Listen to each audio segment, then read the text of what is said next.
Everybody here is on the same page. They're against Alberta's recent decision to lift a ban on coal exploration in the eastern slopes of the Rocky Mountains. But the why depends on who you ask. If those Rockies are destroyed, stripped, there's nothing for people to see. There's nobody going to be coming. I'm a farmer, I'm a cattleman. I raise cattle. I'm a steward of the land. I don't want it destroyed. Why is this the issue that got you out here? To save the Rocky Mountains and to save our clear crystal watershed. As the Indigenous people in this province, we have an inherent right to protect our ancestral territory.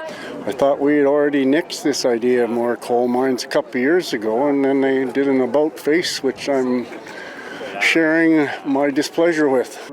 Now, this all needs a bit of context. The policy that bans coal exploration on the eastern slopes of the Rocky Mountains goes back to 1976. The province overturned that and lifted the ban back in 2020, but put it back after public outrage. Then, earlier this month, they scrapped the ban again.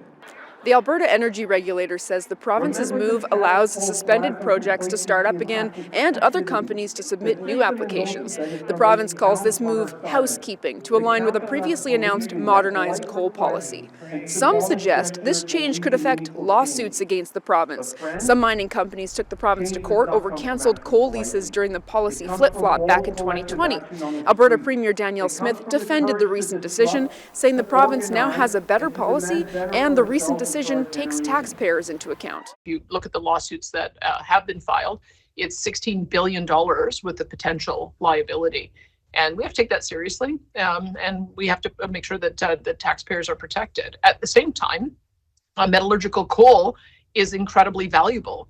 Some mining companies CBC News reached out to said they couldn't comment on whether the government's decision would affect its lawsuits. One company told us that the government's decision would not halt its court action. Now, the crowd here tells us they pushed back against coal mining in the Rockies once, and they'll do it again. Samson, CBC News, Edmonton.